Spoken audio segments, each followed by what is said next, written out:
Good morning, good evening, and good afternoon, depending on what side of the pond you're on. And welcome to a special Star-Spangled edition of Across the Pitch. My name is Phil Kennedy, and I'm here with Tony Robinson, where we have a special episode today where we are going to celebrate Accrington Stanley's popularity on this side of the pond. And when I speak of this side of the pond, I'm talking about the side of the pond that myself and Tony are on. Of course, I'm in Phoenix, Arizona in the United States, and Tony is up in Toronto, Canada. When we started Across the Pitch, one of our goals was to kind of grow the name Accrington Stanley throughout the U.S. and Canada and, all of North America and all of the world. Just make it an international brand has kind of been our goal here. And after almost 3 years of Across the Pitch, I think that we've been pretty successful with, for instance, we had Harry Austin on the show here a few weeks ago, who recently became a lifetime member of the Accrington Stanley Supporters Trust. He's down in Texas. But what we wanted to do today is interview some of the fans of Accrington Stanley who have been supporting the club over here in the States for a longer time period, or perhaps have some roots in Accrington. And I'm really excited for this. And we're going to start off. We have Steve and Nicola Clark on the line with us here tonight. And thank you so much for taking the time to join us. And first, tell us where you're from and how long you've been supporting Stanley for. Sure, no problem, Phil. We were both born and bred in Accrington. We currently live in Marlborough, Massachusetts, which is in the U.S. Personally, I've been supporting Stanley since the early 70s, when I was very, very young. Probably the first season I went to see them was their first season at the Crown Ground. My dad got me involved. My dad was very keen when they restarted to go and watch them. And he was actually one of the founder members of the original Accrington Stanley Supporters Club from the restarted team. Yeah, I went to a few games before I met Stephen. And then I used to go and watch Bury with my dad as a little girl. But then Stephen turned me over to the Accrington Stanley side, and I've been going for 31 years. Well, obviously I'm living here now, but we go whenever we can. But for 31 years, I've been supporting them too. Well, it's nice to. Yeah, it's nice to speak to you both. And I'm up in Canada here, as Phil mentioned, and I've been over quite a bit longer. And I also try to get back when I can, but unfortunately with COVID, I haven't been able to get over this fall. You both mentioned that you're living in Massachusetts. How long have you been in the States? And at the time when you moved over, how difficult was it following Stanley from where you are situated? We first moved over in the mid 90s. It was kind of end of 95 that we moved over. And back then it was, you could watch the results come through on the internet, and that was about as close as you could get. There was no real radio coverage that you could tune into, certainly no TV coverage. I think, a couple of times we got the real joy of being able to see them on TV. I remember, back in the day, the Fulham game on the FA Cup. Yes. That was probably the first time we saw them over here. That was an unbelievable experience, seeing Accrington on US TV live. Well, I remember that because I had to tell my boss that I had to leave work early to go and watch a football match. And she said, who are you going to watch? I said, Accrington Stanley. She said, who? And she said, why don't you just tape it? I went, oh, yikes, you can't do that. Exactly. So I know, but when you mentioned, and you're fortunate because when I came over, the only thing I ever got was we called Observer sent in the post to us, and that's the only way I had. And once they dried up, I really didn't have anything until the internet came out. And so, Sure. But so when's the last time you were able to see a match? Which match was it? I can't even remember which match it was. It was obviously pre-COVID. Typically when we do visit England, it's usually in the summer, so there's no games on. Occasionally we catch a friendly. I think, in fact, the last time we actually saw Accrington Stanley was against, was it Inter Milan or whoever it was when they played at Salford? Okay. Marseille was, yes, that's right, Olympique Marseille. And we just happened to be visiting for 2 weeks then, and we got to see that great game, and we won that game. That was a win too, yeah. Yeah. So now one thing I wanted to ask you about here, and this wasn't on the questions that were sent over, but you had mentioned that you've been seeing Stanley since the early 70s. And one thing I kind of wanted to ask you is if somebody had told you in the early 70s that Stanley would be where they are in League One today, would you have believed it? Wow.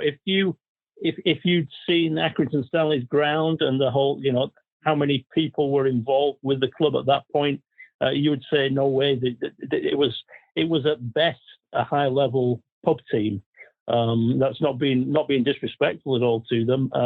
But I remember the ground quite vividly. I don't have too many memories of when I was 6 or 7, but the ground, it was basically a metal fence around the pitch.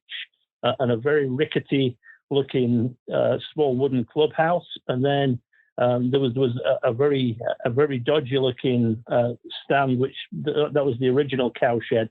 I think the fans have got a different cowshed area that they call these days, but the original cowshed was kind of the other side of the dugout, and that really a good strong wind would have blown that down. And typically the crowds were maybe 50 or 60 people. And it was you would never say that team would ever have made it to League One for sure. It really just is incredible. 50 years of blood, sweat, and tears. Absolutely. Yeah. So what's your take on the season so far? And I'll give you both a chance to respond to that one because you may have different opinions. And so, how are you? What's your take so far? I've been, Stanley are notoriously slow starters. It wasn't much of a surprise that they lost the first game in the league. It wasn't too much of a surprise that they lost last night either. They've really struggled since they've made it back into the league to do too well in the cups. Which is a disappointment. Stanley back in non-league days, the cup runs were what really kept us all going. But the league form looks extremely promising, and I think if they can keep that going, who knows where it's going to take them. I've been very impressed with so far with the league form. Yeah, I wasn't surprised last night about the cup loss, but yeah, I'm just very happy with the way the games have been going so far, and just hope and pray that they don't change their ways and keep winning. Yeah, I think that's really what we want to see is just to keep getting the 3 points no matter how they come. I know that some of the games may not have been the way that you draw it up, but 3 points at the standings is 3 points at the standings. Now the next question that we had was another one that we wanted both of you to answer, since you might have different responses. Which player do you guys think will have the breakout season this year? Who you have your eyes on? I loved listening to Harry Pell last week. He seemed like a real nice guy. So I'm really got everything, all my hopes on him. And he likes mushy peas. So what else can I say? Yeah, it's true. He does. And, he's going to try a steak and kidney pudding too. I think he's. I think he's going to be. We're going to adopt him as a northerner pretty quick. I think so. Yeah. He seems like he's going to fit right in. Yeah, absolutely. I would have to say that I wasn't too impressed with Harry Pell because he doesn't like gravy on his chips. And if you don't like gravy on your chips, what kind of person are you? It's a food group in Accrington, isn't it? Gravy. It is. Yeah. You can have gravy on almost everything, but it's mandatory on chips, surely. Well, I can't go wrong with gravy. I think that's how my mother got away with her cooking all these years with gravy. For sure. It covers a lot of sins. That's great. I'm keen to see Ross Sykes have a good injury-free season. Every time I've seen him play, he's looked very commanding, and I think I think there's some general recognition as to his abilities, but I think a full injury-free season will really cement that, and I think he'll be very widely viewed as a great centre half. I really like that answer, and I think that you're onto something there because Ross Sykes, he was a guy where 2 seasons ago he was far and away the best defender, and then last season he just really struggled with the injuries, and now this year with Mark Hughes moving on, it's really a chance for him to cement himself and be that veteran center half, like he said, and I really think he could be certainly a comeback breakout player. I love that answer. What do you think, based on what you've seen so far and the players that Coleman's brought in, and if he can retain the men up front, where do you see this team going this season, and what's your expectations for at the end of the year? I certainly think they're capable of making the playoffs. I wouldn't want to predict anything beyond that because, I can certainly curse any success that they might have by predicting that they'll get promoted. But I can certainly see them making the playoffs. Unfortunately, I think it might be another disappointing season in the Cups. For some reason, the last few seasons, they've really struggled working in Cup competition. So no real expectations as far as a decent FA Cup run, which is what they really need because that's a real money generator. And Stanley are always looking for extra ways to earn some cash. Absolutely. And I'm just going for promotion all the way. Yeah. Oh, I like that. Very positive. I do too. I think that you guys are on the right track too. I've always been somebody that really likes to focus on the league as opposed to the cup competitions. Now, you make a great point with the FA Cup that those could be some big paydays. One that I always keep my eye on though is the Papa John's, because to me that looks like other than making a playoff run, that seems like Stanley's opportunity to finally get to Wembley, and that's something that I kind of have my eye on, and I'd love to just see him make a deep run and finally get to Wembley. Sure, and I think if a Wembley appearance was on the agenda, I think we may even spring for a flight to get back and watch that one. Yeah, well, that's something that we couldn't miss. Yeah, I'm with you. I'm not sure if the flight would leave Toronto and pick you guys up on the way, or vice versa. But one way or the other, we would be sitting side by side, I would hope, at Wembley, because I didn't know if you had a chance to listen to John Coleman after the match last night. He was a bit critical of his team, and that's really sort of somewhat unusual for John. But do you think he was correct, and was it a way of he was trying to motivate the players by making his comments like he did? My take on it would be that he was exceptionally disappointed in the moment. He thought that was a very, very winnable game, and with the prospect again of a possibly more lucrative tie coming forward. So I think the emotion of it probably got to him a little bit, and he probably said some things that he probably regretted saying afterwards. John's he usually wears his heart on his sleeve, and I think that might have been the case. So I would think that he probably said a few sorries to people afterwards. I'm not, I can't say that for sure, but that'd be my take on it. Yeah, I didn't listen to it. I did read a little about it, just saying, he was really frustrated, and that obviously showed in the interview. So, yeah, I agree with Stephen that the heat of the moment. But you know what? Maybe it's a good thing. Maybe every once in a while, that's what they need to hear. Well, and you're right, because he doesn't do it really a lot. Very rarely does he sort of make comments like that. And sometimes the timing may be of something that he just chose or he couldn't contain. And, I think that will resonate through the team. And I fully expect them to bounce back on Saturday. One of the things I thought was that some of the comments I read on social media was a bit, some disappointment by fans. And I'm just wondering your take on that. Is that because people's expectations of Stanley now have got to the point where we're expecting bigger and better things? Are fans maybe getting too high on their expectations, or we should temper it a bit? Or what's your take?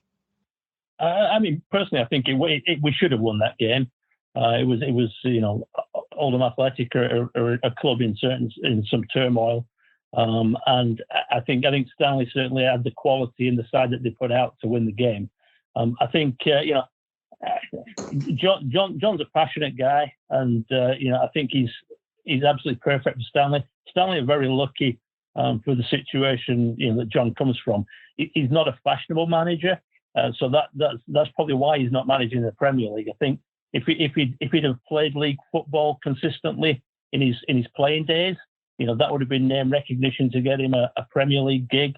I think if he'd had a foreign name, I think if he'd come as a foreign coach, he would have been a Premier League manager. I think Stanley are very lucky to have him, and John Coleman can do very little wrong in my eyes. And if he needs to have a vent at the players after a result like that, fair play to him. Go for it, John.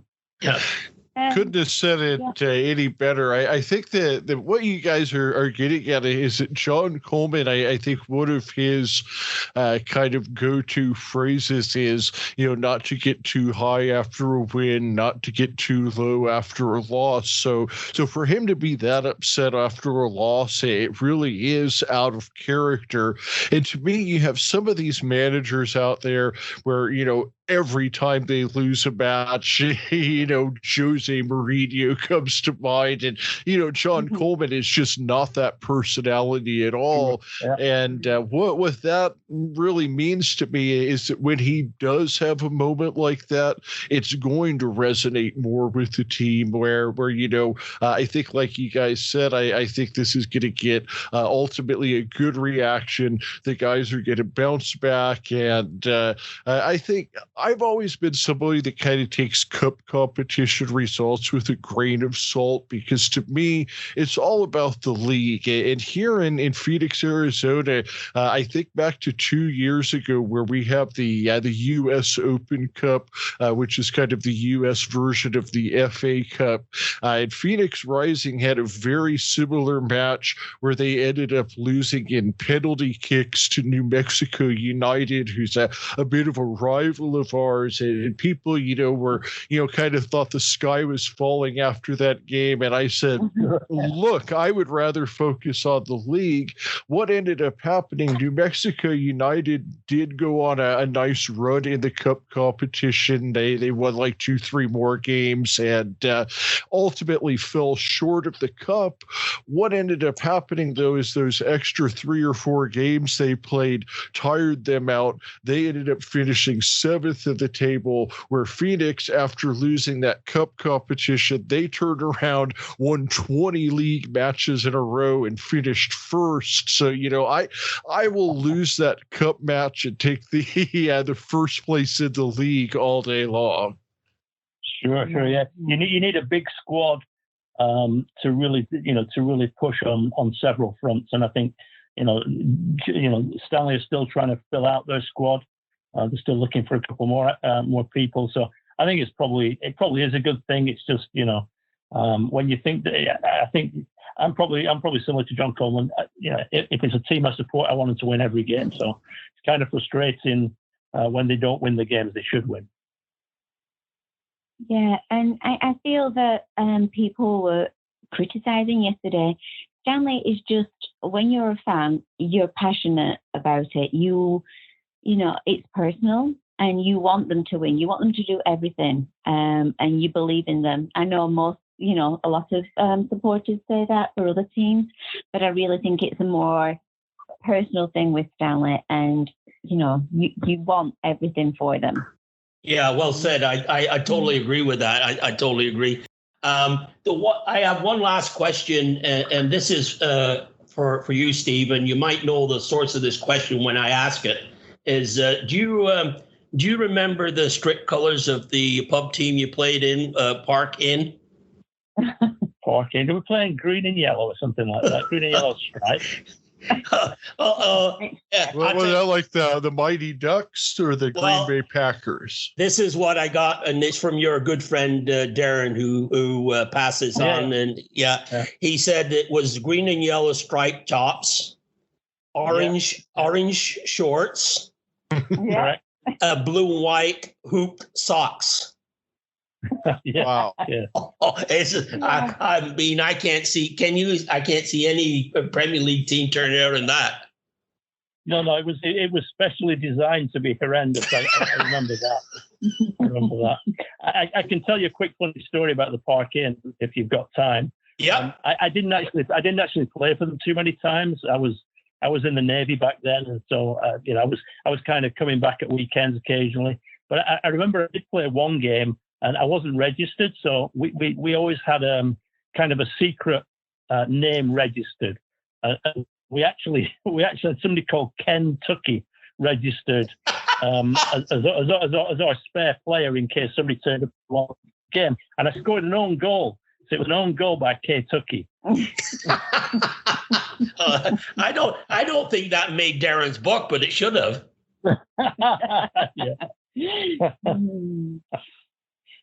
Well, I tell you, it's been a real pleasure, especially talking to some fellow Accringtonians, because as I've mentioned before, it's when I first arrived here, I thought I was the only Stanley supporter. Now, lo and behold, we're doing a podcast and talking to people like yourself that you still have that passion for the club and the town, no matter where you're situated. And I think that comes across with you guys as well. Super. Yeah. Yes. We still have all of our families still in Accrington. My dad's still a season ticket holder. So, yeah, we have lots of connections. And, of course, we're going to miss Buzzer whenever we go back. He did such a great job for them. Yes. So, yeah. It really has just been incredible having you on the show, and thank you so much. And like Tony said, I mean, Accrington Stanley, it's just like one big family. If you're a Stanley supporter, then it's something that's unique from any other sports team that I've ever come across. And, like I said, about 3.5 years ago when I started up across the pitch, I was just, I found what I thought was a great little club that I wanted to spread the word about. And I loved the history, but it's really been meeting the people and just feeling welcomed to the Stanley family, and, almost as if I'm an adopted Accringtonian in a way. And it's just incredible being able to spread the word about the club and hear from folks like yourself who have been supporting Accrington for 50 years. And, we just really appreciate your time on the show. And we always finish up with an on Stanley on. So if everybody's ready, 1, 2, 3, on Stanley on. Yeah. Cheers, guys. Thanks very much for doing this. Appreciate it. Thank you. No problem. Thanks, so Phil and Tony. Great. Cheers. Yeah, and we hope to see you both at Wembley soon. Yeah, if we don't see you at Wembley, I'll see you in the Crown Pub. Definitely. I'll buy a pint. Cheers. Cheers. Well, Good morning, evening, or afternoon, and welcome back to our Across the Pitch Star Spangled Extravaganza. My name is Phil Kennedy, and I'm here with Tony Robinson, where we are celebrating Accrington Stanley in the U.S. and North America as a whole, because, of course, Tony is up in Toronto, Canada. And now we want to welcome Tara Kay to the show with us. Thank you for joining us here on Across the Pitch, Tara. Tell us where you're from and how long you've been supporting Stanley for. Yeah, I'm from Northeast Ohio, and I have been supporting Stanley since, I think, 2019, so relatively not that long.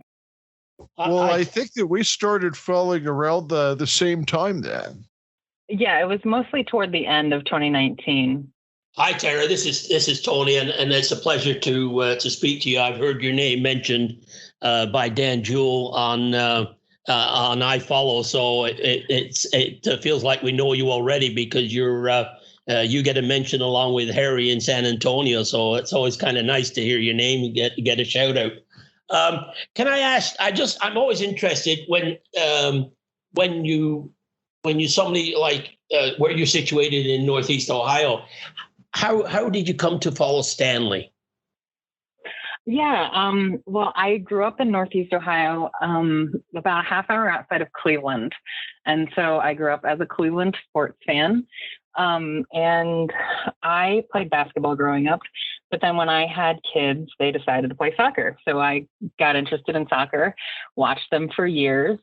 And then in 2019, they decided to stop playing soccer, and I missed it a lot. And so I decided to look into MLS and different options of supporting professional teams here. And in Cleveland, there just isn't a lot going on as far as professional soccer. So I started learning about the English football side of things and the pyramid and promotion and relegation and the history of everything. And it was just so interesting to me.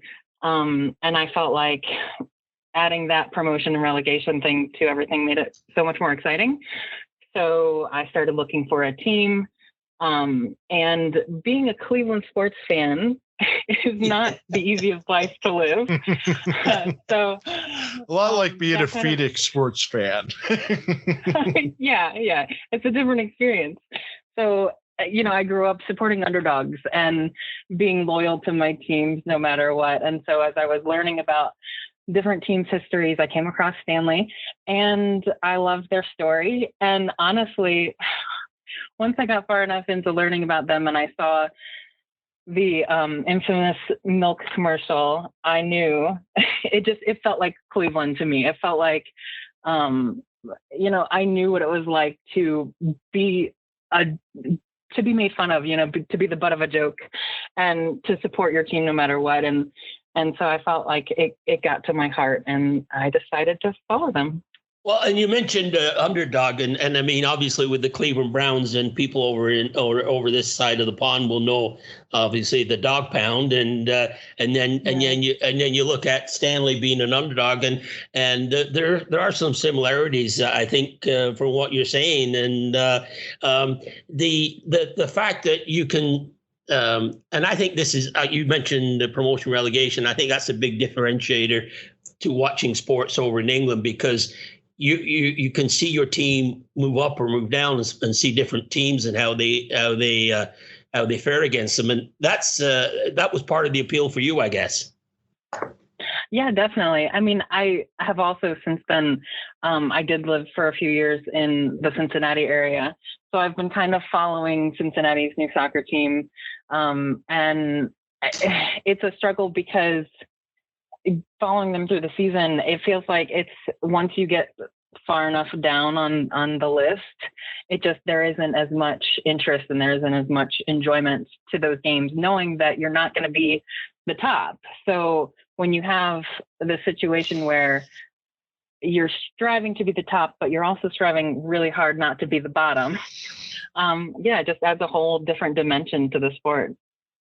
It really does. I think that you hit the nail on the head there, and it makes me think a lot of this season, the Arizona Diamondbacks, who are having a real struggle of a season, and really by it's a 6-month-long baseball season, and in June they played so terrible that really by halfway through the season they couldn't get to the playoffs. They were kind of mathematically eliminated, but you don't have that extra thing in there where they're trying to fight and make sure that they don't go down. And I think that extra element, it just makes it so that even if your team is struggling, sometimes it can be even more interesting because you're just hanging on and hoping that your team can stay in the league another year. Yeah. Going back to the season so far, you've been watching some matches on iFollow. Is based on what you've seen so far, is there a player that you would look at to sort of have a breakout season? Or is anybody that you're keeping your eye on in particular? I think I would say that Joel Mbongo is going to be really interesting to watch. I think, like, coming off of the bench, he offers a lot of energy and speed. But then also, I think, when Dion gets called up to Northern Ireland and he's away, Mbongo might have some opportunity to step forward a little bit and fill that role. Yeah, I think he's a player that needs some playing time because when a striker, he's just sort of not hitting on all cylinders yet, and to get better, he needs playing time, and I think that's why he's come. Burnley sent him over to Stanley because there's more competition and for him, and I expect big things from him as well, and so I'm with you on that. As far as the season is going to turn out, what's your hopes or expectations for Stanley this year? I would say, based off of everything that they came through last year and how well they did facing, COVID and injuries and not having fans in the stands, I think I would expect them to do a little bit better than they did last year. I don't think there's any reason they can't go 9th. Selfishly, I don't necessarily want them in the playoffs this year because I would like to be able to come over and watch them play at Wembley if that happens. And I think that we need another year for international travel for that to be able to happen. Yeah, I think we're going to need a bigger plane because it's going to make a few stops if it goes over to London.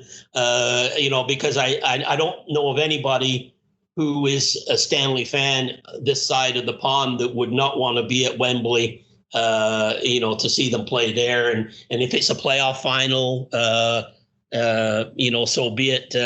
But no, I agree. I think it's there's the expectations, and I think this is something that has come across when we've talked to people. The expectations are higher this season, but we're not sort of over the top, if you know what I mean. Mm-hmm. Yeah, absolutely. And I think what you're saying there with 9th place, that's kind of, around what I've been thinking too, because last year with the 11th, that was a historically high finish. So anything that we could do better than that is going to be a win. Definitely, hoping that we can sneak into the playoffs, and would love to get on a plane and hopefully make that trip to Wembley. But, I think at the end of the day, Stanley in League One, punching above their weight. Any season that we stay up in League One, that's another good season to me. And I think at the end of the day, that most Stanley supporters would agree with that. Yeah, I think so. But I think it's and based on what you said too, Tara, is that I don't think Stanley expects us to be in a relegation battle, and you share those thoughts, do you, Tara? Yeah, I don't think so. I think that, with the players who were injured last season coming back, with Ross Sykes and Sean McConville healthier and Joe Pritchard, I think they could do really well. Well said. I don't think that that Stanley's going to look at a relegation battle, and I think that the first few matches are really promising with where we're at in the standings. And I just want to keep seeing 3 points week after week. And Tara, we really enjoy you taking the time with us today to talk some Stanley on Across the Pitch. We always finish up with an on Stanley on. So everybody, if you're ready, 1, 2, 3, on Stanley on. Stanley on. Thanks, Sharon. But it's been a real pleasure. Cheers. Yeah, thank you, guys. Thank you. Thank you.